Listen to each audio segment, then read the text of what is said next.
중요한 내용이거든. 여기 봐봐.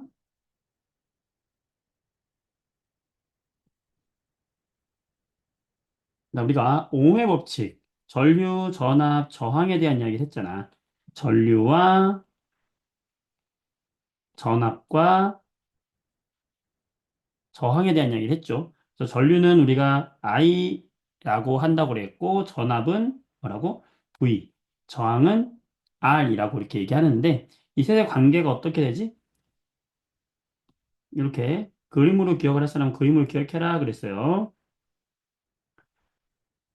V 헬멧 썼다 생각해봐. 빅토리 헬멧을 쓴 영웅을 떠올리세요. VIR의 관계에 있다. 그래서 여기서 우리가 보통 많이 사용하는 게 이 전류 I에 대한 거거든. 전류 I는 어떻게 구한다?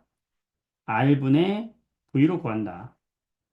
자, 그 다음에 저항 R은 어떤 관계 있어요? R은 마찬가지로 I분의 V의 관계를 똑같이 끄집어낼 수 있고, 자, V는 뭘까? V는 I 곱하기 R의 관계에 있는 거지. 물론 요거 하나만 있어도 다 해결돼요. 요거 하나만 있어도 이 식에서 얘도 만들 수 있고 얘도 만들 수 있는 거잖아. 그치? 다 같은 거고 요걸 이해하면 되겠고. 자, 10번에 보게 되면 우리가 ABC라는 니크롬선이 저항이거든. 니크롬선 나오면은 이게 저항이다라고 생각하면 되고 저항의 크기를 비교해라 라는 거야. 그러면 지금 방금 했던 이 옴의 법칙에서 어떻게 할 수 있다? R에 관련한 식으로 한번 써볼까? R이라고 하는 것은 뭐분의 뭐예요? 전류 I분의 전압 V가 되는 거잖아. 그러니까 저항이라고 하는 것은 뭐분의 전류분의 전압이라고 할 수 있는 거잖아. 그럼 전류분의 전압이 큰 게 저항이 크겠지. 그러면 전류를 같은 전류를 흘렸을 때 전류분의 전압값이 가장 큰 게 저항이 큰 거겠죠. 따라서 A의 저항이 제일 크다라고 할 수 있는 거죠. 저항을 직접 구할 수도 있죠. A의 저항은 20옴이 되고 B의 저항은 0.2분의 2니까 10옴이 되고 C의 저항은 5옴이 된다. 이렇게 직접 저항도 구할 수가 있는 거죠. 자, 11번을 볼게요. 11번 너무 숙제 낸 거 보니까 11번이 많이 틀렸어. 11번 보면은 이런 그래프가 나왔을 때 우리가 해석을 잘 해야 되는데 11번, 12번 아직 안 배웠어. 오늘 공부할 건데. 음. 자, 이 잠깐만요. 잠깐만.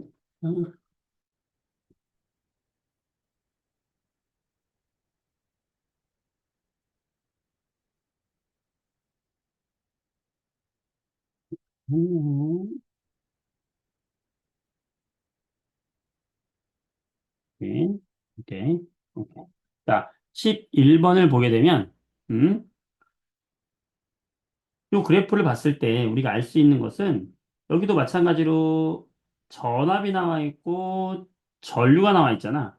그럼 우리는 전압과 전류의 관계를 이용해서 뭘 구할 수 있냐면 저항을 구할 수가 있지. 저항. 방금 했던 것처럼 VIR을 떠올려 보세요.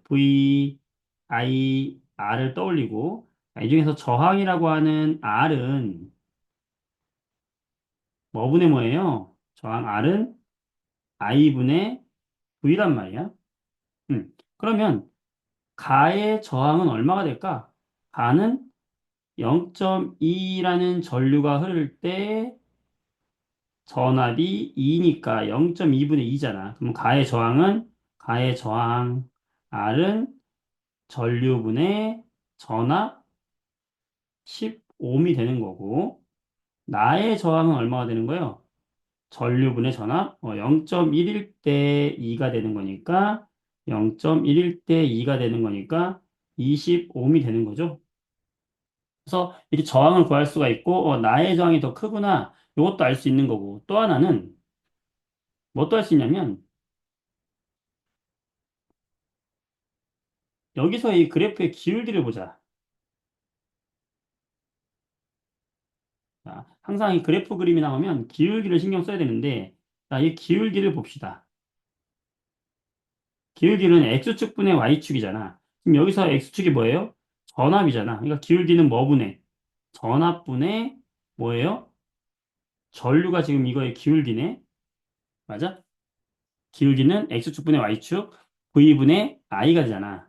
그치? 그럼 V분의 I인데 저항은 I분의 V잖아. 그쵸? 그러면 V분의 I를 저항으로 나타내면 얘는 R분의 1과 같은 거네요. 맞아? 이게 중요한 거지. 자, 기울기는 여기서 V분의 I인데 우리가 저항은 I분의 V거든. 따라서 여기에 기울기는 R분의 1과 같은 거죠. 이게 지금 보기 1번에 나와 있는 거지. 그치? 그래서 1번에 보게 되면 기울기는 그래서 R분의 1, 저항분의 1을 뜻한다. 여기서는 그렇다. 그다음에 가해 저항은 10이 나왔고요. 그렇다. 가완하의 저항의 비는 1대 2가 나왔죠. 자, 그 다음에 우리가 저항이라고 하는 것은 뭐에 비례한다 그랬어요? 단면적 분의 길이에 비례한다 그랬지? 단면적 분의 길이에 비례한다. 그러면 지금 가의 저항이 10이고 나의 저항이 20이야. 그러면 만약에 길이가 같다면 단면적은 누가 더 크겠느냐? 저항이 지금 누가 커요? 나가 크지. 단면적은 저항이 작은 게 단면적이 작은 게 저항이 큰 거죠. 따라서 만약에 가를 우리가 이렇게 두껍게 그렸다면은 나는 이렇게 얇게 그릴 수 있겠지. 같은 길이라면. 왜냐면 두꺼운 것이 저항이 더 작으니까. 따라서 두께, 단면적은 가가 더 크다. 맞는 말이 되는 거죠. 자, 만약에 둘의 길이가 같다면, 단면적이 같다면 길이는 어떻게 되겠느냐? 자, 단면적이 같아. 그러면 가의 저항이 이렇다면 나의 저항은 그거의 두 배가 돼야 되겠죠? 저항이 두 배니까. 길이는 나가 더 커야 되잖아. 따라서 5번이 틀린 설명이 되는 거예요. 알겠어요? 자, 7번도 보겠습니다. 7번. 자, 이거 우리가 전류계 눈금 읽는 방법. 여기서는 전류계잖아. 이 전류계에서는 뭘 찾는 거야? 전류를 찾고, 그 다음에 전압계에서는 뭘 찾는 거야? 전압을 찾아. 그래서 뭘 찾는 거야? 저항을 찾으면 되는 거지. 저항 R은 뭐분의 뭐 하면 돼? I분의 V에 넣으면 되는 거예요. 그치? 그럼 전류계 눈금 읽어볼까요? 지금 어디에 연결됐어? 500mA 연결됐어? 그럼 어디 읽어야 돼? 전류계에 있는 500mA가 있는 눈금. 여기를 읽어주면 되는 거야. 그러면 얘는 지금 얼마입니까? 여기잖아, 여기 200. 그럼 전류는 얼마야? 아, 전류는 200, 암페어가 아니죠. 여기 보면은 500mA 연결됐으니까 200mA이기 때문에 암페어를 바꾸면은 0.2 암페어의 전류가 흐르고 있다. 따라서 이 전류는 0.2 암페어가 되는 거고 전압도 같은 방식으로 해보면 5V 연결됐으니까 어디 읽어주면 돼? 5V가 있는 눈금을 읽어주면 된다. 몇 볼트예요? 2V네. 2V 그냥 읽어주면 되겠지. 그러면 2V 넣어주면 되잖아. 그러면 I분의 V가 저항이니까 얼마야? 10이 되는 거죠. 어렵지 않잖아. 어. 네, 분수 말고 소수로 나타내는 건데, 만약에 주관식이면은 분수를 써도 돼요. 지금 뭐 질문이, 전류나 전체 전류 나타낼 때 암페어가, 분수 말고 무조건 소수로 나타내야 되는 질문이 있었는데, 소수로 나타내는 게 좋은데, 주관식이면은 분수로 나타내도 돼. 근데 객관식에는 답에 웬만하면 소수로 나와 있으니까, 그것만 헷갈리지 않으면 됩니다. 지금, 미리암페어하고 암페어 헷갈리는 친구들이 있는 것 같은데, 자, 보세요. 1암페어는 얼마냐면 1000 미리암페어예요. 1볼트도 마찬가지로 1000 미리볼트. 1옴은 1000 밀리 옴이 되는 거예요. 자, 어떻게 생각하면 되냐? 선생님 헷갈려요. 헷갈리는 사람 이렇게 생각해봐. 1리터는 몇 밀리야? 1000 밀리리터잖아. 자, 요 밀리가 붙으면은 10의 3승분의 1이야. 밀리가 붙으면. 자, 그래서 1리터는 1000ml인 것처럼 우리가 1 암페어, 1볼트, 1옴이면 전부 1000mA, 1000mV, 1000mΩ이 되는 거예요.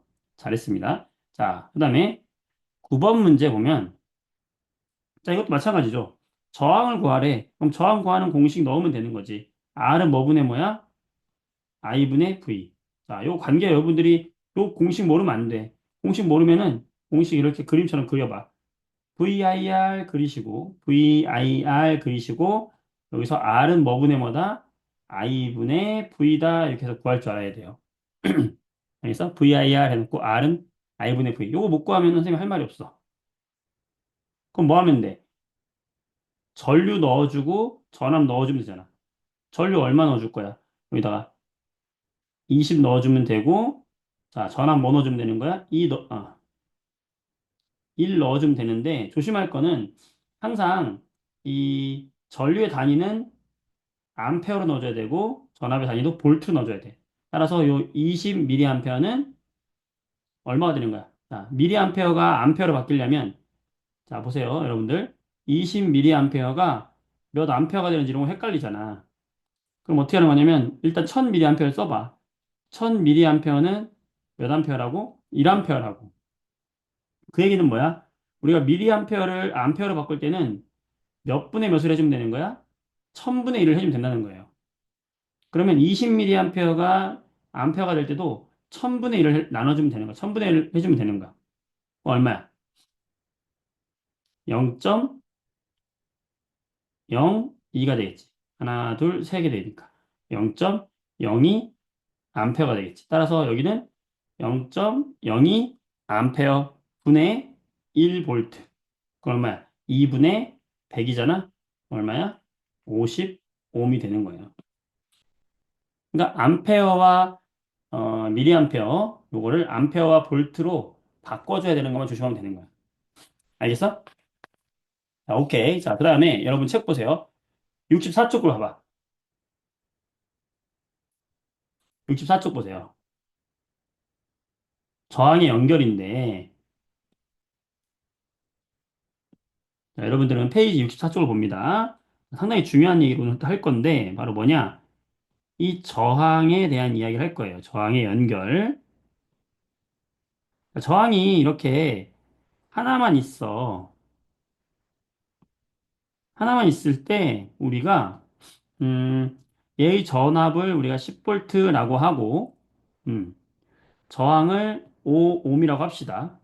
그러면 여기 흐르는 전류 값을 구해라. 전체 전류를 구하세요. 이렇게 하면은 우리 어떻게 구할 거야? 흐르는 전류를 구하세요. 어떻게 할 거야? 옴의 법칙 쓰는 거죠. I는 뭐분의 뭐야? R분의 V. 그럼 R이 얼마야 여기서? 저항이 5. 전압은 얼마야? 10볼트. 그럼 얼마예요? 2암페어. 그러니까 여기 흐르는 전류는 얼마다? 2암페어다. 이렇게 구할 수 있는 거야. 저항이 하나일 때는 이렇게 쉽게 구하면 되는 거예요. 근데 저항이 하나가 아니라 저항이 두 개야. 그 저항이 만약에 이렇게 두 개가 일렬로 이렇게 연결돼 있어.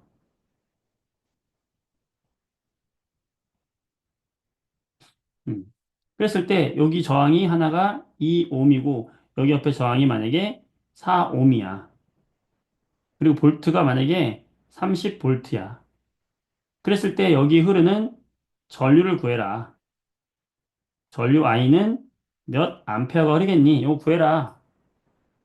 이런 문제 나오거든. 자, 이렇게 저항이 나란히 연결된 걸 우리가 뭐라고 하냐면 저항이 직렬로 연결되었다라고 하는 거거든. 자, 이렇게 직렬로 연결되어 있을 때는 전체 저항, 지금 왼쪽에 있는 2옴과 오른쪽에 있는 4옴은 각각의 저항이고 이 회로의 전체 저항은 얼마냐? 어떻게 구하는 거냐면 직렬로 연결되어 있을 때는 두 저항을 더하는 거야, 그냥. 자, 왜 더하냐면은 우리가 저항이라고 하는 것은 길이가 길어지면은 저항이 어떻게 된다 그랬어? 길이가 길어지면 저항이 커진다 그랬잖아. 마찬가지로 저항이 두 개가 연결되는 건 저항의 길이가 이렇게 길어진 거랑 같은 거예요. 따라서 저항 두 개를 더해주는 게 뭐가 된다? 전체 저항이 되는 거야. 알겠어? 자, 직렬 연결이면 중요한 게 뭐다? 두 저항을 더해준 게 뭐라고? 전체 저항이라고. 자, 전체 저항을 알아야 전체 저항을 알고 그 다음에 30V 얘도 전체 전압이란 말이야. 이렇게 우리가 전체 전압을 알아야 우리는 이 두 개를 이용해서 전체 전류를 구하는 거예요. 알겠지? 전류를 어떻게 구한다 했어? I는 R분의 V잖아. 그러면 여기에 저항이 얼마? 전체 저항이 6이고 전압은 30이니까 전류는 얼마가 흐르는 거야? 5A가 흐르는 거야. 전체 전류는 얼마다? 이거 전체 전류야. 전체 전류. 이 회로에 전체 전류는 5A. 이렇게 해서 우리가 전체 저항도 구하고 전체 전압도 이용해서 전체 전류까지 구할 수 있게 되는 거예요. 여기까지 이해되니 동균이?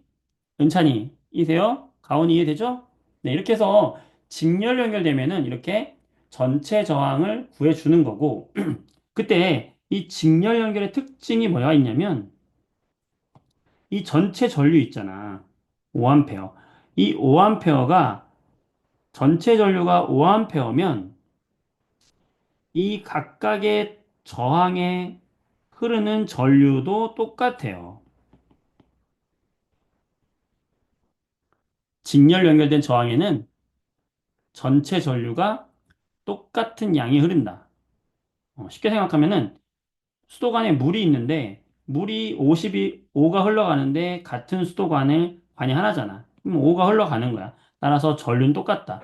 직렬 연결 특징 두 번째는 전체 전류와 각각에 흐르는 전류값은 동일하다. 이런 특징이 있는 거야. 알겠어? 전체 저항은 더해줘서 구하고 전체 전류는 각각의 전류가 전부 전체 전류가 똑같다는 거야. 물의 수도관에 물이 흐르는 거와 똑같은 거야. 알겠어요? 자, 그리고 전압은 어떻게 되냐? 전체 전압은 30V였잖아. 이 전체 전압은 요 각각의 전압으로 나눠 들어가요. 그래서 전체 전압은 각 저항에 걸리는 전압을 더해주면은 그게 전체 전압이 되는 거야. 알겠어? 자, 이게 바로 직렬 문제거든? 자, 12번 문제 보세요. 옆 페이지 봐봐. 12번 문제. 음. 자, 지금 3옴과 6옴의 저항이 지금 있어요. 자, 지금 직렬 연결이지. 전체 저항 얼마일까요? 얼마예요? 써봐. 전체 저항 얼마예요? 직렬은 어떻게 해라? 더해줘라. 그러면 전체 저항 얼마야? 그렇지. 9가 되는 거예요. 자, 전체 저항을 알고 있고, 그렇지, 준수야. 그 다음에, 요 18V가 뭐야? 전체 전압이잖아. 그러면 이제 우리는 뭘 구할 수 있어요? 전체 저항과 전체 전압을 알아. 그러면 우리는 여기 흐르는, 뭐, 전체 전류를 구할 수 있죠? 전체 전류는 I는 뭐분의 뭐, R분의 V. 자, R이 얼마야? 전체 저항이 9옴. 전체 전압이 얼마야? 18V. 그럼 얼마예요? 2A. 그 얘기 뭐다? 전체 전류가 얼마다? 2A다. 자, 근데 직렬의 특징. 전체 전류 2A가 어떻게 흐른다? 동일하게 여기도 2A, 여기도 2A 동일하게 흐른다. 그러면 우리는 또 뭐까지 구할 수 있냐면 여기 각각의 저항이 3이고 그 다음에 3옴에 2A가 흐르면 우리는 여기서 뭘 구할 수 있어? 여기에 걸리는 전압을 구할 수 있어요.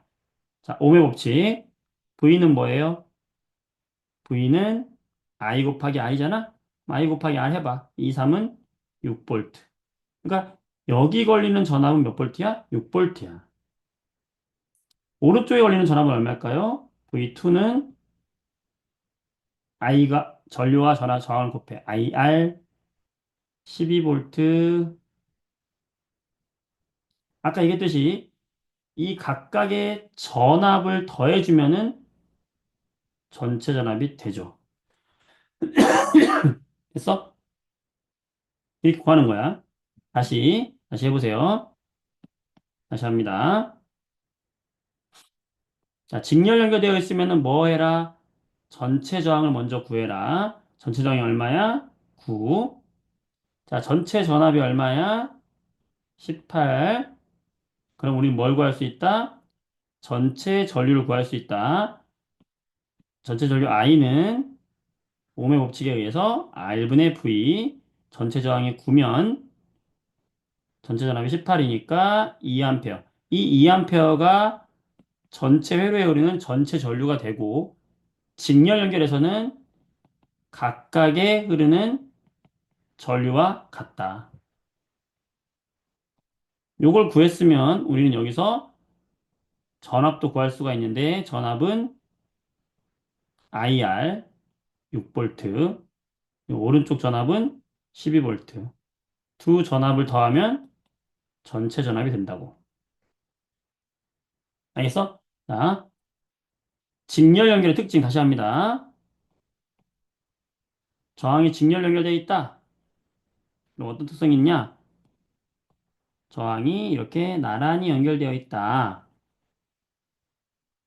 상당히 중요한 거야. 나란히 연결되어 있다. 그렇다면, 이때 전체 저항은 각각의 저항을 더한다. 그 다음에 전체 전류는 각각의 전류와 똑같다. 그러니까 전체 전류를 구해주면은 각각의 흐르는 전류를 구할 수 있는 거야. 그 다음, 전체 전압은 같지는 않고 각각의 전압을 합쳐준 것이 같다라는 거야. 화면이 안 보여요? 지영이 화면 안 보여요? 아, 화면 안 보이는 친구는 다시 나갔다 다시 들어와 봐. 다시 나갔다 들어오세요. 뭔가 잘못된 거야. 나갔다 들어와 보세요.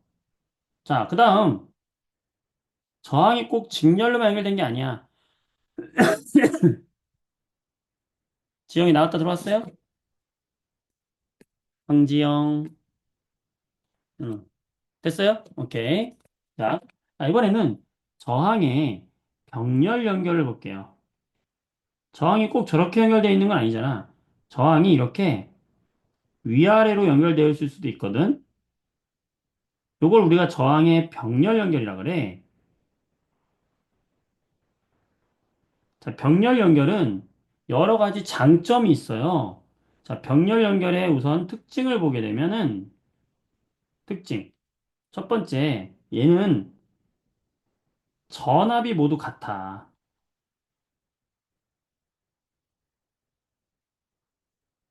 무슨 말이냐면 여기에다가 20V의 전압을 전체 전압이잖아. 그러면 모든 저항의 전압은 전부 20V예요. 직렬 연결과 차이가 있죠. 직렬 연결은 전류가 같았지. 직렬 연결은 뭐가 같았어? 전류와 같았어. 근데 병렬 연결은 뭐가 같다? 전압이 같은 거야. 자, 병렬 연결은 뭐가 같다?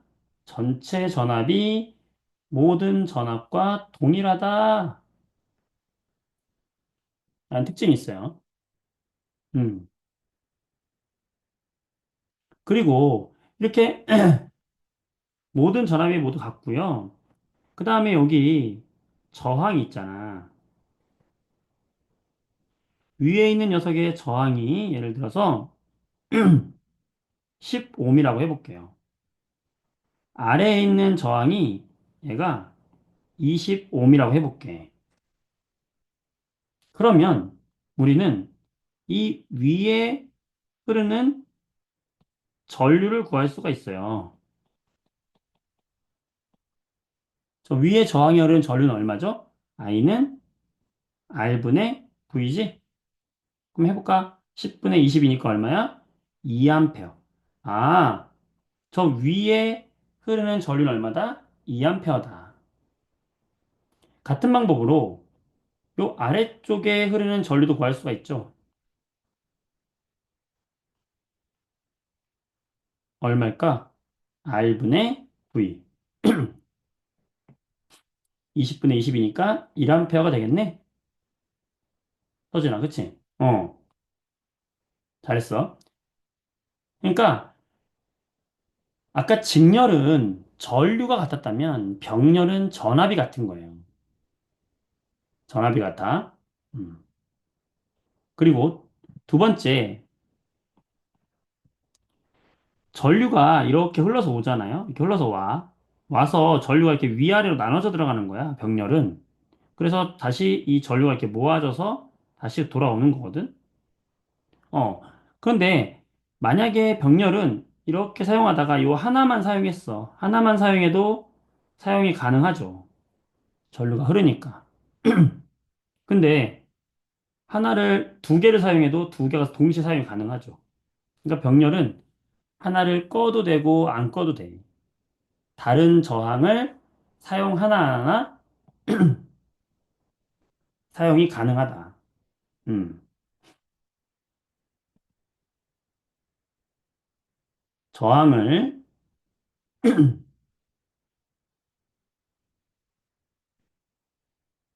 다른 저항을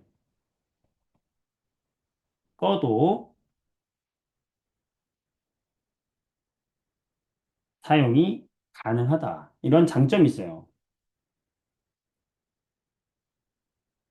우리 집이야. 얘가 집인데 우리 집에 전선이 들어와요. 이렇게. 전선이 들어와서 TV를 사용하고 냉장고를 사용하고 에어컨을 사용한다고 생각해보자. 그럼 우리 집에 있는 이런 TV 있잖아. 그 다음에 냉장고, 그 다음에 에어컨. 이런 것들이 다 각각 저항이 되는 거거든. 음. 자, 우리 집에 들어오는 전압은 얼마가 들어오냐면 220V의 전압을 쓰죠, 우리가. TV도 몇 볼트를 씁니까? 220V를 쓰죠. 냉장고도 얼마를 씁니까? 220V 쓰죠. 에어컨 얼마 씁니까? 220V 쓰죠. 자, 우리 가정에 사용하는 전기기구들은 전부 직렬 연결되어 있을까? 병렬 연결되어 있을까? 병렬 연결되어 있죠. 왜요? 전부 같은 전압을 사용하기 위해서 그런 거야. 재밌지? 자, 그리고 자, 내가 지금 TV하고 냉장고하고 에어컨을 쓰는데 방금 얘기했듯이 병렬은 내가 TV를 중간에 껐어. 그래도 냉장고를 사용하는데 문제가 있어 없어? 없어. 자, 에어컨을 사용하다 껐어. 다른 거 사용하는데 문제가 있어 없어? 없어. 그러니까 병렬로 사용하는 거예요. 직렬 연결되어 있으면 이게 직렬 연결되어 있으면 어떤 하나를 내가 껐어. 사용하지 않아. 그러면 얘는 둘 다 동시에 사용이 못하게 되는 거죠. 그래서 병렬의 특징은 바로 뭐다? 전체 전압이 똑같고 어떤 하나를 끈다 하더라도 사용이 가능해요. 그리고 또 한 가지 특징은 봐봐. 방금도 설명했지만 또 한 가지 특징은 다시 병렬 그림 다시 간단하게 그려볼게요. 병렬 연결되어 있는 가전제품이 있다고 합시다. 자, 일단 하나만 그려볼게. 자, 하나가 있었어. 하나만 사용했어. TV 하나만 사용해 내가 지금. 그때 전체 전압이 20V고 이 TV의 저항이 25ohm이라고 한번 합시다. 그러면 이 TV에 흐르는 전류는 몇 암페어가 흐르겠어요? 전류는 I는 R분의 V죠? 몇 암페어 흐르겠어, TV에? R분의 V니까 몇 암페어가 흘러? 1암페어의 전류가 흐르겠죠? 그치? 1암페어의 전류가 이 흐를 거야. 아, 근데 내가 지금 TV를 사용하면서 에어컨을 동시에 사용했어요. 그러면 지금 얘는 TV거든? 그러면 TV는 그대로 사용하면서 내가 에어컨을 켰어. 그래도 여기 전체 전압 바뀌어 안 바뀌어? 안 바뀌어. TV의 저항값 바뀌어 안 바뀌어? 안 바뀌어. TV에 걸리는 전압 바뀌어 안 바뀌어? 안 바뀌어. 왜? 전체 전압이 같다 그랬잖아. 그러면 TV에 흐르는 전류는 항상 얼마입니까? 1A죠. 무슨 말이야? TV 혼자 사용하든 TV를 사용하고 다른 걸 함께 사용하든 TV에 흐르는 전류는 어때요? 똑같아요. 이게 병렬의 장점이야. 하나의 가전제품에 흐르는 전류는 똑같다는 거지. 왜냐면 저항도 정해져 있고 전압도 정해져 있으니까.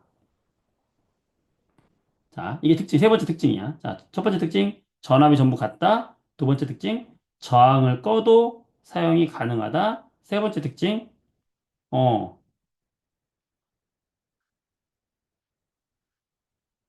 같은 제품에, 같은 저항이라고 합시다. 같은 저항에 흐르는 전류는 항상 어때? 같은 거죠. 왜 같아요? 저항과 전압이 항상 같기 때문에. 이해될까? 자, 그런데 이 병렬에 문제점도 있어요. 병렬에 단점이 있어. 어떤 단점이 있냐면, 보세요. 병렬을 이렇게 연결을 계속 하잖아? 계속하면은 이게 어떤 효과가 있는 거냐면, 저항이 혼자 있을 때보다 저항이 두 개 있으면 저항이 두꺼워지는 효과가 있고, 저항이 세 개가 있으면 전체 저항은 더 두꺼워지는 효과가 있는 거예요. 자, 우리가 저항이 두꺼워지면은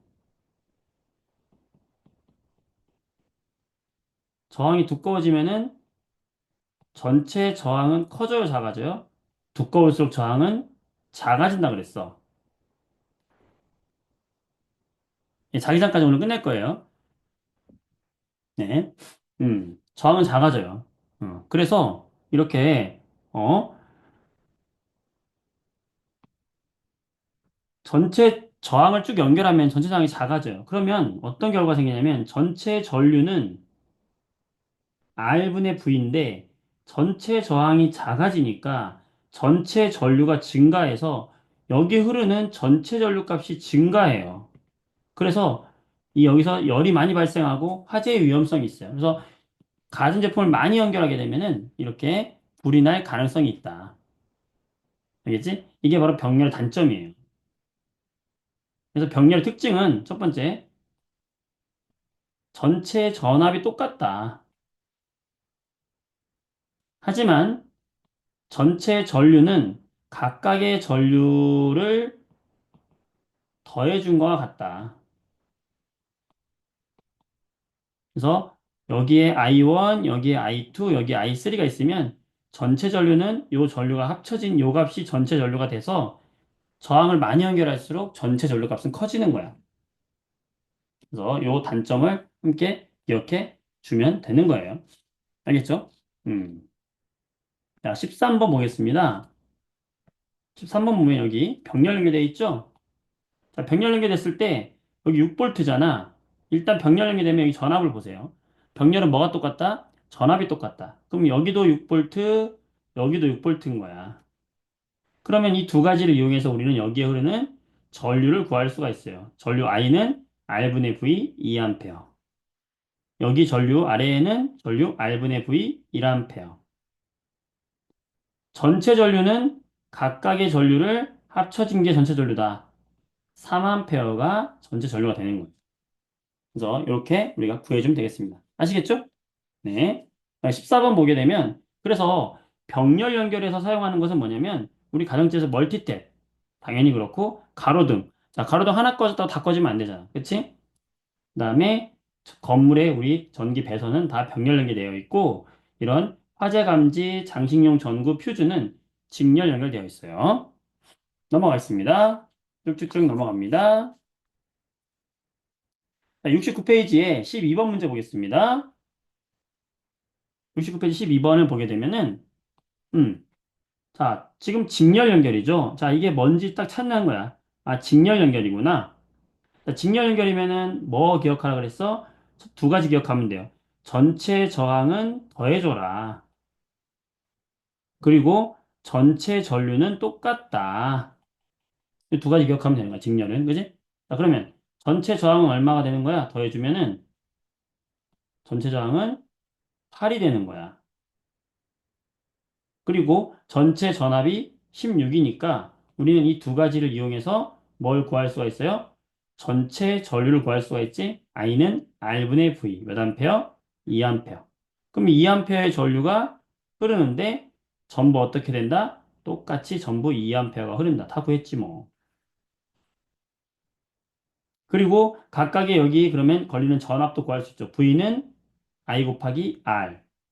이 E는 4V. 6이 12V. 끝났네. 어려워요? 어렵지 않죠? 네, 이렇게 해서 구하면 되는 거예요. 자, 나머지 문제들도 이제 여러분들이 쭉 해보세요.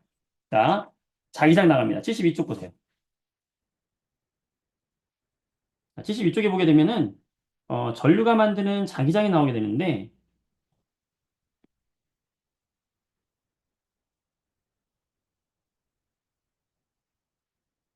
72쪽 보세요. 어, 우리는 지금 도선에 흐르는 전류에 대해서 공부를 했어요. 근데 이 전류가 흐르는 곳에 자석이 만드는 자기장이라는 게 만들어져. 자기장은 도대체 정체가 뭐냐면, 우리 자석을 생각하면 돼요. 자석. N극과 S극이 있는 이 자석에서 N극에서 눈에 보이지 않는 어떤 힘이 나오더라. 그걸 우리는 자기장이라고 불러요. 그래서 자기장은 항상 N극에서 나와가지고 S극으로 이렇게 들어가는 형태를 하고 있어. 이게 자기장이야. 그리고 N극에서 S극 쪽으로 이렇게 가까운 곳은 돌아서 들어가요. 이게 자기장의 방향이야. 자석이 만드는 힘. 이게 자기장이거든.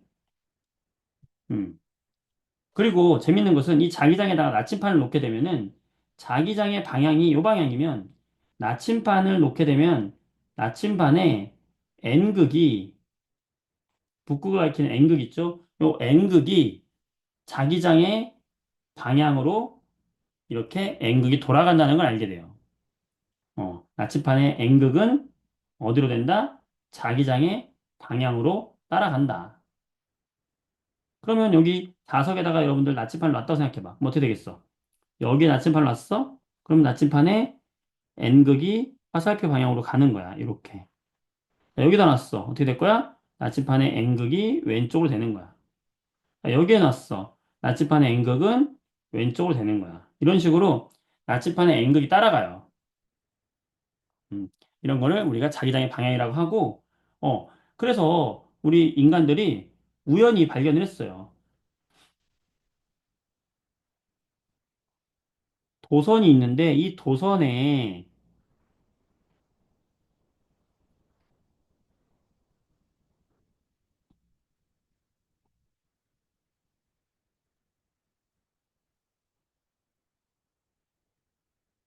직선 도선이 있는데 이 직선 도선에 전류가 흐르고 있었어요.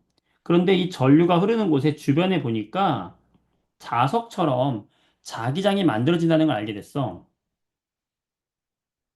서빈아, 그래. 자, 전류 주변에 자기장이 만들어진다는 걸 알게 됐어. 이 자기장이 만들어지는 걸 보니까 어떻게 만들어지냐면 이렇게 원의 형태로 만들어지는 거예요. 전류 주변에. 그래서 나침판을 놓게 되면 어떻게 되냐면 이 오른쪽 점에다가 나침판을 놓게 되면은 나침판이 저 뒤쪽을 향하고 왼쪽 점에다가 나침판을 놓게 되면은 자, 왼쪽에선 자기장이 지금 어느 방향이야? 요 아래 방향이잖아. 그래서 아래쪽으로 N극이 향하게 되고 자, 아래쪽 점에다가 나침판을 놓게 되면은 이 점에서는 지금 저기장이 어떻게 돼? 요런 식으로 지금 이게 도니까 요런 식으로 도니까 앞쪽에서는 자기장의 자석의 N극이 어느 쪽으로? 오른쪽으로 향하게 되는 거예요. 이런 식으로 나침판의 방향이 바뀌는 걸 알게 됐고, 그래서 전류가 생기는 곳 주변에는 자기장이 만들어지는데 이런 원의 형태로 만들어지는구나라는 걸 알게 됐어요. 음. 그래서 이걸 쉽게 하기 위해서 우리가 어떻게 하냐면 오른손을 이용하는 거야. 오른손 법칙이라고 하는데 오른손 엄지 우리가 주먹을 쥐는 거야. 주먹을 이렇게 주먹을 쥐었을 때 이 오른손 엄지를 전류의 방향으로 잡으면 나머지 네 손가락이 이렇게 감싸고 있는 방향이 있죠. 이 감싸는 방향이 바로 만들어지는 자기장의 원의 방향이다. 라고 하면 지금 모양이 똑같죠. 그지? 이렇게 찾는 거야. 자, 73쪽에 2번 문제 보도록 할게요. 2번.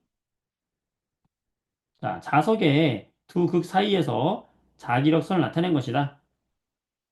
항상 자석의 N극에서 자기장이 나온다 그랬죠? 자기장은 항상 N극에서 나오고 S극으로 들어가는 모양인데 지금 보니까 어때요? 전부 가로 지금 들어가잖아. 그치? 그럼 가가 무슨 극이야? S극. 자, 나도 지금 들어가죠. 그럼 나도 무슨 극이야? S극이 되는 거야.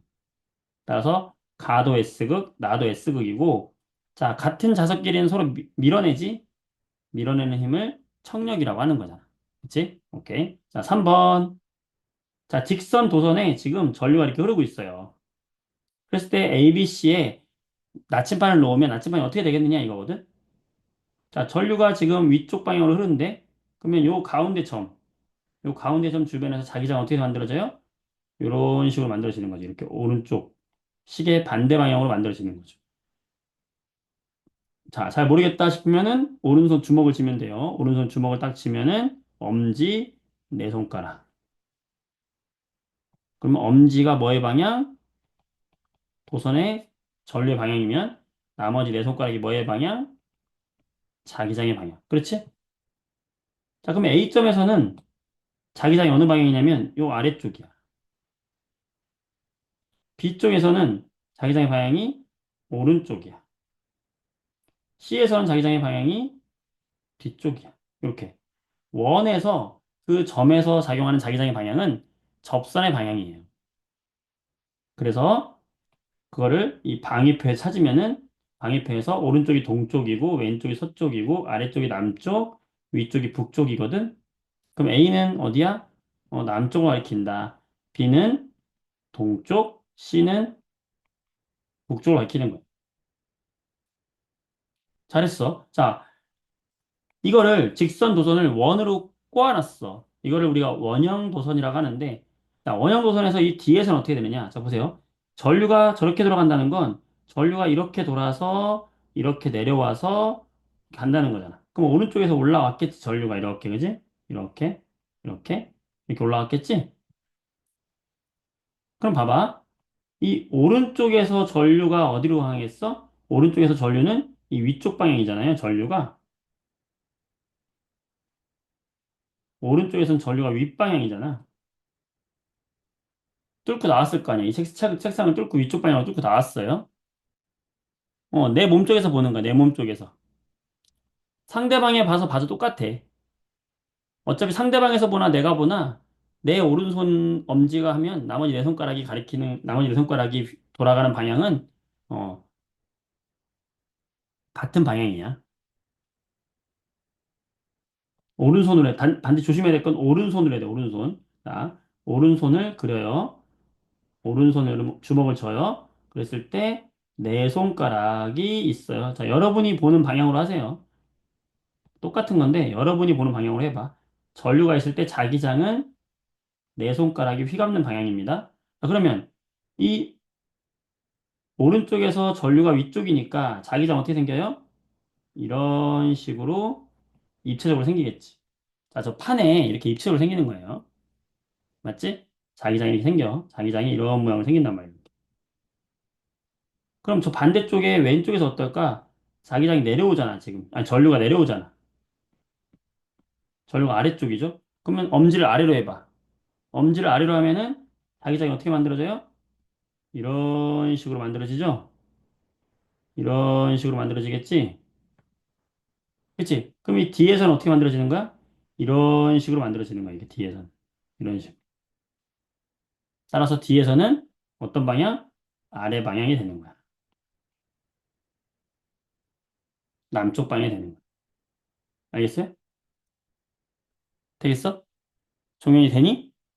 잘했어요. 자, 그 다음에 우리가 직선과 원형 도선에서는 이렇게 만들어지거든. 오른손 법칙에 의해서. 그런데 코일이라는 게 있어, 코일. 자, 코일은 뭐냐면 이 도선을 직선이 하나가 아니라 이 도선을 여러 개를 감아 놓은 거야. 이렇게 한 번, 두 번, 세 번, 네 번, 다섯 번.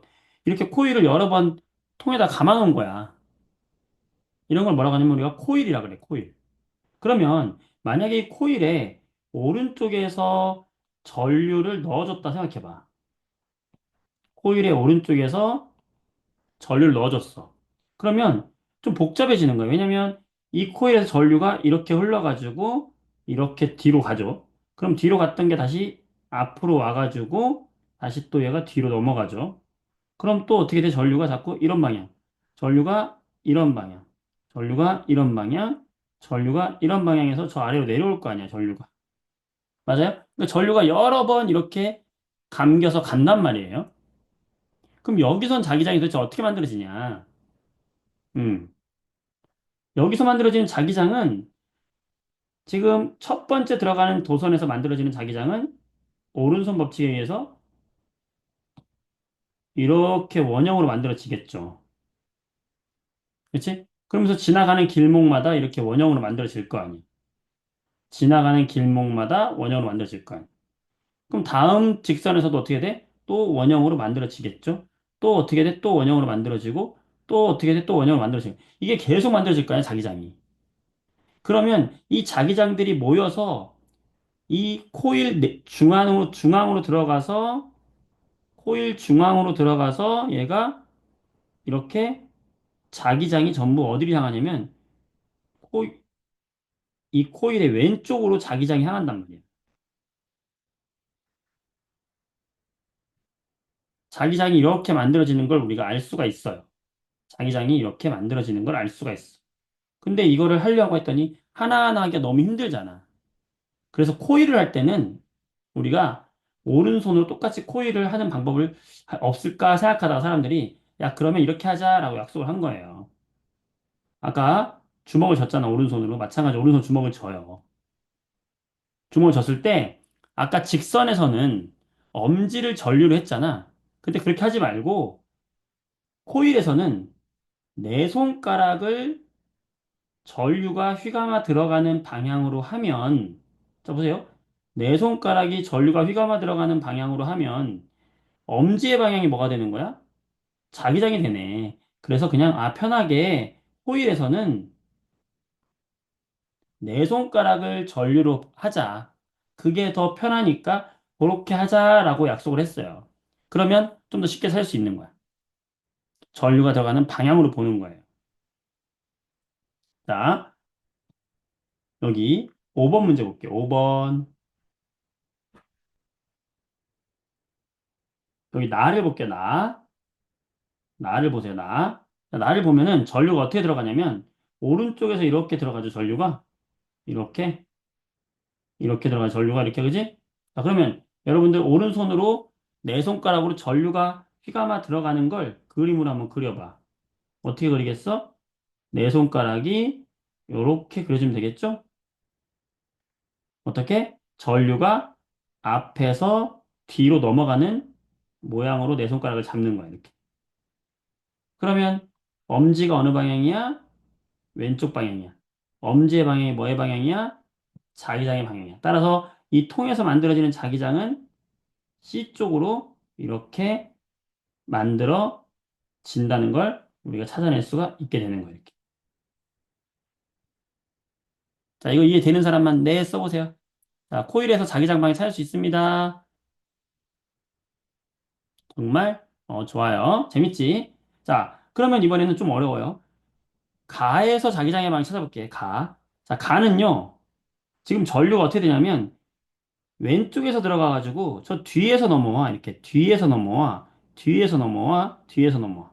자, 그러면 얘는 오른손을 어떻게 해야 되냐면 요렇게 해야 돼요. 뒤에서 넘어오게끔 오른손을 주먹을 져야 돼요. 이렇게.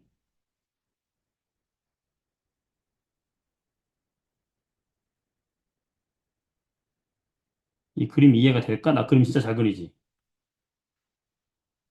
나 그림 인정? 선생님 그림 인정해 주는 거야? 이 손톱이야. 손톱 인정? 잘 그려요? 고마워. 다행이다. 서진아 고마워. 지연아, 치유야 고마워. 자, 이렇게 해서 그렸어. 그러면은 지금 보면은 전류가 이렇게 뒤에서 앞으로 넘어오는 쪽으로 내 손가락을 잡아야 돼. 엄지를. 내 손가락을 잡아야 돼. 오른손을. 그쵸? 그럼 이런 모양이 되겠지? 그러면 이때는 자기장의 방향이 어느 방향이 됩니까? 오른쪽 방향이 자기장의 방향이 되는 거죠. 그러니까 이때는 B방향으로 이 코일에서는 자기장이 만들어지고 A에서는 자기장이 이렇게 들어가는 거예요. 이해됐어? 오케이. 자, 이렇게 한 다음에 그러면 뭐가 중요하냐면 이렇게 했잖아. 그지? 다 했어. 그럼 나 손 지울게. 아까 선생님이 자석에 N극과 S극에서 자기장이 만들어지는 모습을 뭐라고 했냐면 N극에서 자기장이 나오고 S극으로 자기장이 들어간다 이랬거든. 그럼 봐봐. 이 아래에 있는 코일과 위에 있는 자석이 만드는 자기장의 방향이 동일하죠? 윤현이 고마워. 화가냐고? 자, 동일하죠? 음, 동일해. 그 얘기는 뭐냐면 얘가 가라는 녀석이 전류가 흘렀는데 순간적으로 전류가 흐를 때 뭘로 변한다는 거랑 똑같은 거냐면 전류가 흐를 때 자석이 된다는 얘기예요. 신기하죠? 전류가 흘렀을 뿐인데 자석이 만드는 자기장과 똑같다는 건 얘는 순간적으로 자석이 된다는 거야. 철이 달라붙어요, 이제 이 전류에, 전선에. 알겠어? 음. 따라서 지금 밑에 있는 이 코일이 전류가 흘렀을 뿐인데 얘는 자석이 아닌데 전류를 흘려 보내줄 때만 마치 오른쪽이 N극이고 왼쪽이 S극인 자석으로 변하는 거예요. 나는 어떨까요? 나는 얘도 하나의 자석으로 변했지? 어떻게? 왼쪽이 N, 오른쪽이 S가 된 거랑 똑같은 거잖아, 이렇게. 그러니까 얘도 전류가 흐르는 동안에 자석이 된 거예요. 하나의 자석이 된 거야. 자, 그러면 이 두 개를 가까이 하면은 여기도 N극이고 여기도 N극이니까 서로 어떻게 서로 밀어내겠지? 무슨 힘? 청력으로 둘을 밀어낸단 말이에요. 와우. 자, 이때 이렇게 순간적으로 코일에 전류가 흘러서 전류가 흐를 때만 자석으로 만들어주는 장치를 우리는 뭐라고 부르는 거냐면 전자석이라고 하는 거예요. 전자석. 알겠어? 아, 신기하다. 이게 바로 전자석이구나. 예. 자, 77쪽을 보세요. 3번. 77쪽에 3번. 그림과 같이 전자석을 만들었다. 전자석이 뭐라고? 전류를 흘려보내주게 되면은 순간적으로 자석이 되는 애가 전자석이다. 자, 전류가 흐를 때 N극이 되는 쪽은 누구겠느냐? 자, 해볼게. 자, 긴 쪽이 플러스 극이죠? 그러면 전류는 지금 어떻게 오고 있다? 플러스에서 나오고 이렇게 들어가고 있다, 전류가. 음, 그냥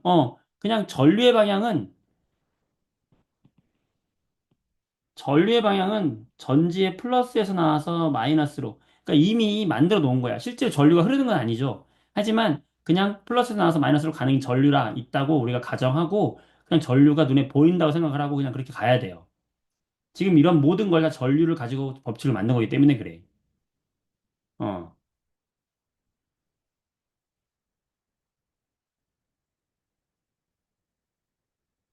전, 전류랑 어쨌든, 자, 그건 나중에 얘기하고, 어쨌든, 자, 이 전류 됩니다. 자, 한번 풀어보겠습니다. 그러면 얘는 전류가 어떻게 흐를까? 요렇게 빨간색 모양으로 전류가 만들어서 오겠네요. 그죠? 자, 그럼 오른손으로 여러분들 해봐.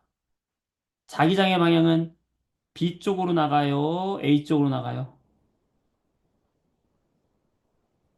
그렇지. 어떻게 돼요?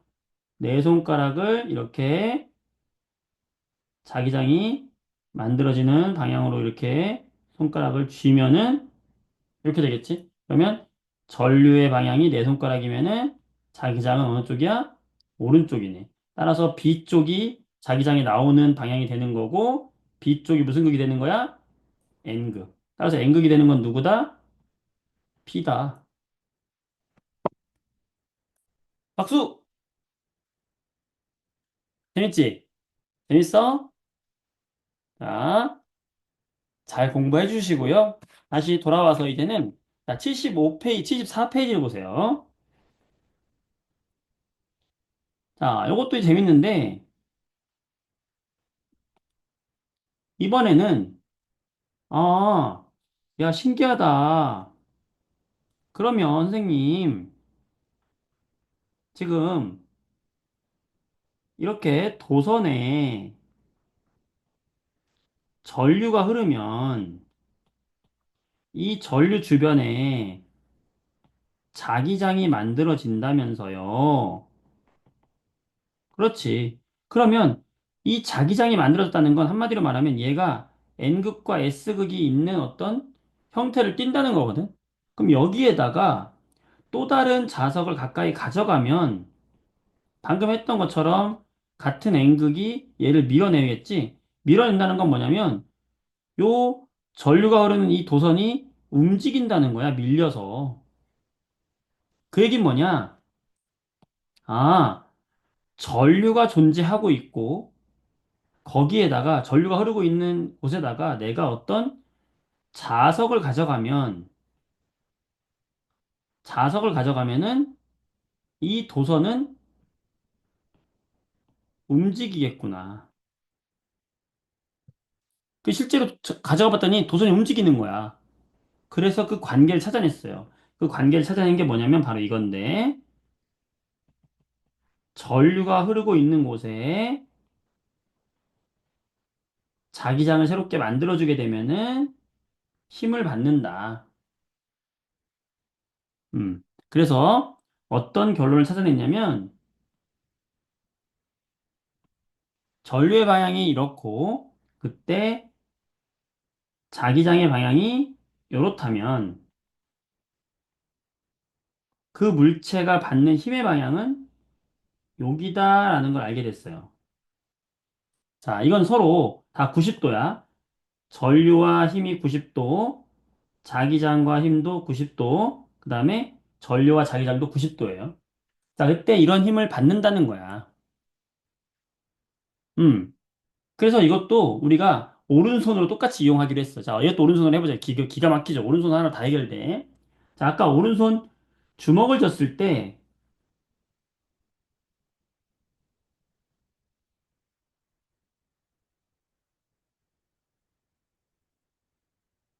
이제 그림이 이상해졌어요. 자, 오른손 주먹을 졌을 때, 우리가 엄지를 전류, 네 손가락을 자기장으로 하자라고 했잖아? 그걸 그대로 살리는 거야. 이번엔 손바닥을 피는 겁니다. 손바닥을 펴서 엄지를 피고, 나머지 네 손가락을 펴요, 이렇게. 그리고 요 아래쪽이 이게 손바닥이에요, 손바닥. 손바닥을 폈을 때, 이 엄지의 방향을 전류, 네 손가락은 아까 자기장이었잖아? 그대로 자기장으로 놔둬. 자기장. 주먹을 펴요. 그때 손가락이 가리키는 방향이 자기장. 그때 하나 더 추가되는 게 바로 손바닥. 이 손바닥이 가리키는 방향이 이 도선이 힘을 받는 방향, 움직이는 방향이에요. 자, 예를 들어 볼게요. 75쪽에 6번 문제 보겠습니다. 6번 문제. 자, 지금 1번 문제 보겠습니다. 6번에 1번. 전류가 흐르고 있어. 그때 요 도선이 기억, 니은, 디귿, 리을 중에서 어디로 움직이겠느냐. 자, 오른손 하는 거야. 어떻게? 자, 오른손 해볼게. 전류를 엄지에 맞추고요. 네 손가락을 자기장으로 맞추는 거야.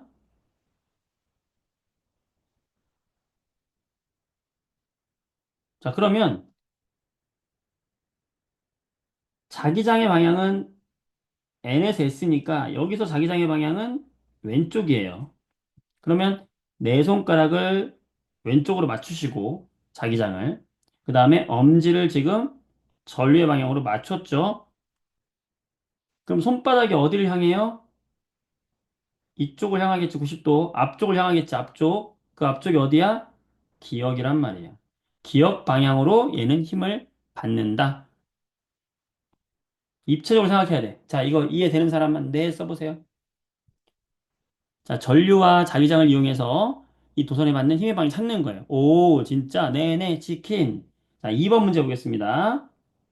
자, 이거 여러분이 한번 해서 답을 올려보세요. 전류와 자기장. 전류를 엄지 네 손가락을 자기장으로 만들어주면 됩니다. 엄지를 전류,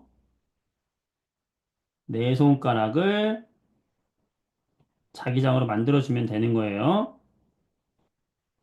아, 그러면 조심해야 되죠. 니은 아니죠. 자, 중심 봐봐. 이 중심에서 자기장이 어디예요? N에서 S잖아. 자기장은 지금 오른쪽이야. 이 손바닥처럼 해야지. 자기장은 오른쪽. 전류는 어디예요? 앞쪽. 그럼 엄지는 이렇게 잡아야지. 자, 오른손으로 해야 돼. 왼손으로 하면 안 돼, 여러분. 왼손으로 했지? 왼손으로 했지? 여러분들은 직접 그리지 말고 오른손으로 하란 말이야. 오른손. 여러분 직접 오른손으로 직접 오른손으로 해봐. 힘들어요? 다시. 오른손으로 해야 돼. 오른손. 다시 봐봐. 다시 봐봐. 자, 엄지가 있고 네 손가락을 펼쳤어, 여러분이. 네 손가락 펼쳤어. 그때 여기가 손바닥이야. 그때 여러분들 오른손 펼쳐서 하는 거야. 쫙 펼쳐봐, 이렇게. 이렇게 쫙 펼치란 말이야. 쫙 펼쳐. 이렇게. 90도로 쫙 펼쳐요. 자, 뭐냐면, 여기 옆에는 그림 있잖아. 이 그림처럼, 이렇게. 이 그림처럼 하라고요. 74쪽에 그림 나와 있죠? 봐봐. 이 그림하고 비유적으로 하는 거야. 보세요. 음. 전류의 방향이 여기 뒤쪽이다. 그러면 엄지를 뒤쪽으로 놓는 거야. 그 다음에 자기장의 방향은 항상 N에서 S의 방향이에요. 그럼 자기장의 방향을 N에서 S의 방향 왼쪽으로 해. 그러면 엄지와 손 모양을 이렇게 한 상태에서 엄지하고 자기장을 방향을 맞추는 거예요. 왼손으로 하면 절대 안 돼요. 큰일 나. 왼손으로 하면 방향이 반대로 나와. 정반대로 나와요. 무조건 오른손으로 해야 됩니다. 그럼 손바닥 가리키는 방향이 힘의 방향. 얘가 힘을 위로 받는단 말이에요. 요것만 기억하면 돼, 요거. 전류와 자기장을 이걸 맞추는 거야. 오른손 펼쳐가지고. 자, 같이 해볼게. 자, 그러면 이 2번 보면은 지금 이 오른손으로 전류와 자기장 맞출 건데, 여러분 맞춰보세요. 전류가 지금 여러분 몸통 쪽으로 오고 있는 거야. 가리켜봐. 엄지로 여러분 몸통 쪽을 가리키고, 그 다음에 손바닥이 밑으로 가야 되나 위로 가야 되나 해봐. 엄지는 놔둔 상태에서, 엄지는 여러분 몸통으로 놔둔 상태에서 내 손가락이 왼쪽으로 가야 되나 오른쪽으로 가냐에 따라서 손바닥의 방향이 완전히 바뀌죠. 그럼 어떻게 돼야 돼? 자기장의 방향은 N에서 S 방향이니까 자기장의 방향은 지금 오른쪽이란 말이야. 이 점에서 자기장은 오른쪽이에요. 전류는 어디야? 앞쪽이고요. 자, 이렇게 엄지를 맞춰보면 되는 거지. 맞춰봐. 어떻게? 엄지를 내 몸쪽으로 맞추고 내 손가락을 오른쪽으로 맞추려면은 내가 손바닥을 어떻게 돼야 돼요? 뒤집어야 되잖아, 이렇게. 좀 힘든, 뭐, 음식을 서빙하는 저 자세가 나오잖아. 그치? 음식 서빙하는 자세 나오죠?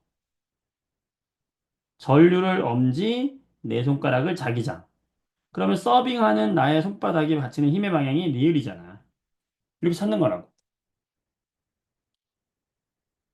서현이 됐니? 서현이 잘 안 되니? 서현이 어때? 이해됐어? 자, 좀 어렵죠? 자, 이렇게 정리하면 되겠고요. 이제 이해됐어요? 다행이다. 자, 그럼 8번. 좀만 더 할게, 얘들아. 마지막 요거 하나만 더 할게. 자, 8번을 봐봐요. 자, 8번을 보게 되면 이 A점에서 받는 힘은 어딜지 한번 해보세요. 윗방향일까, 아래방향일까? 자, A점에서는 전류가 지금 어떻게 하고 있냐면 이렇게 뒤쪽으로 전류가 지금 가고 있죠? 그 다음에 이 A점에서 자기장은 N에서 S니까 오른쪽으로 뭐가 향하고 있어? 자기장이 지금 가고 있어요. 자, 그럼 힘은 어디로 갈까? 맞춰보세요. 사연이. 자, 힘 맞춰봐. 엄지를 전류, 내 손가락 자기장 하면 이러면 어떻게 됩니까? 전류하고 자기장을 맞춰봐. 내 손가락으로, 오른손으로. 그럼 어떤 모양이 돼야 돼? 이렇게 엄지가 되고, 손등이 위에 와야 되죠? 그지? 그러니까 이때는 전류와 자기장이 이렇게 만들어지면은 손바닥은 어딜 향해요? 아래쪽을 향하지. 그러니까 A가 받는 힘은 어디다? 아래 방향으로 힘을 받는 거예요.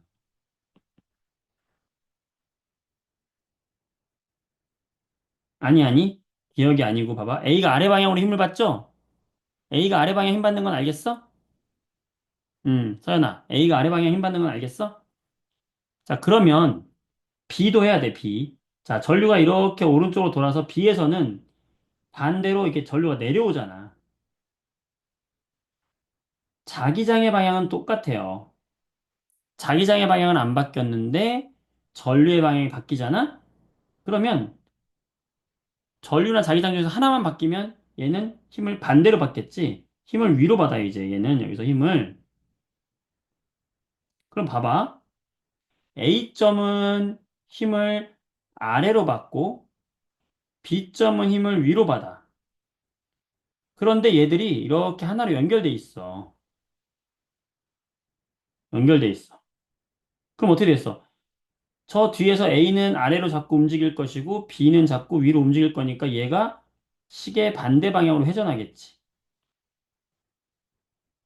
다시 자 보세요. A는 자꾸 아래로 내려가려고 하고 B는 자꾸 위로 올라가려고 그래. 그럼 얘들이 이렇게 돌지 않겠어요? 이런 식으로 회전하겠지?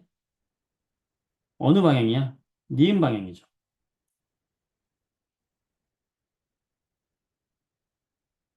그러면 시계 반대 방향이죠. 우리가 볼 때는 시계 반대 방향이지. 내가 이 앞에서 볼 때는 시계 반대 방향이 되는 거죠.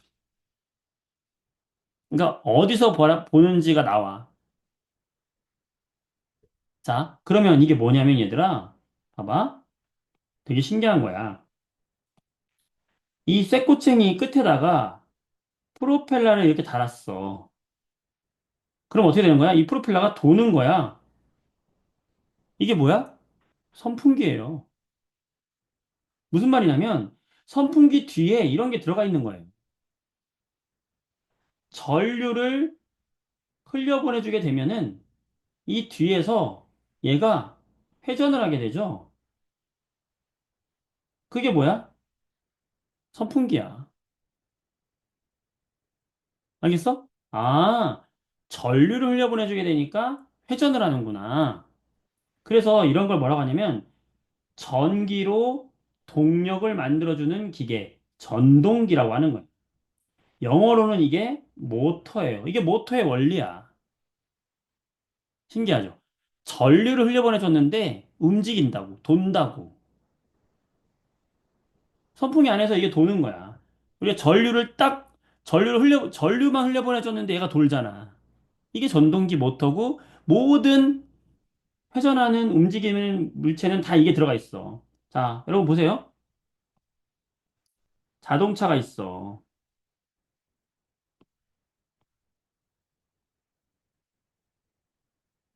전기 자동차야. 그럼 전기 자동차 요 내부에는 요 안에 뭐가 들어있을까? 요런 게 들어있어요. 그럼 전기 에너지가 들어가면 어떻게 되겠어? 회전을 하겠지? 바퀴가 돌겠죠. 앞으로 가는 거야. 그러니까 모든 전동기에는 자석이 들어있어. 전동기는 다 뭘로 이루어져 있어? 자석과 코일의 조합으로 이루어져 있어요. 전동기는. 신기하지? 응? 자, 여러분들 스피커 있죠? 스피커. 스피커의 원리가 뭘 것 같아요? 스피커의 원리는 여기에 진동판이라는 게 있어. 이 진동판이 이렇게 위아래로 움직여요. 위아래로 움직이면은 이 공기를 진동시켜서 소리를 바깥으로 전달시켜 주는 거야, 이렇게. 이 스피커거든? 근데 스피커는 결국에 뭘로 들어갑니까? 전기가 있어야 되죠? 이 스피커에 전기를 쫙 넣어주잖아?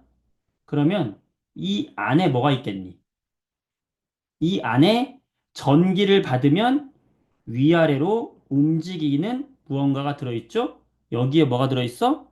바로 전동기가 들어있는 거예요. 스피커의 원리 똑같아. 전기가 들어가서 움직이는 거야. 그러니까 모든 전기가 들어가서 뭔가 움직임을, 회전을 가져오든 위아래로 진동을 가져오든 움직이는 모든 물체에는 다 이런 전동기의 원리가 들어가 있는 거야. 자, 9번 볼게요. 9번. 자기장에서 흐르는 전류가 도선이 받는 힘을 이용한 장치. 뭐? 이게 뭐야? 전동기. 그러니까 전류가 힘을 만드는 장치를 이용한 거. 전동기가 들어간 게 뭐냐는 거야. 그러니까 선풍기. 그 안에 이게 있다는 거야. 전기 딱 누르면 돌아가잖아. 세탁기. 세탁기도 얘들아. 전기 딱 누르면 돌아가잖아. 스피커. 전기 딱 누르면 울리잖아. 다 똑같단 말이에요. 소름. 유진 알겠어? 네. 그렇지. 자, 늦은 시간까지 좀 추가적으로 했는데, 이렇게 해서 2단원을, 대략적인 개념을 다 끝냈고, 여러분이 문제를 좀 풀어봐야 돼요. 숙제 안 해도 돼요. 내신 때문에 이번 주 숙제는 안 해도 되니까 부담 갖지 마시고, 일단 내신 잘 보고, 끝나고 나서 5월 달에, 만나면 돼요. 숙제 안 해도 됩니다. 너무 부담 갖지 마세요. 네. 내신 공부하면서 질문하도록 하시고, 너무들 수고 많았어요. 다 이해 잘 됐죠, 세준아? 응, 그래.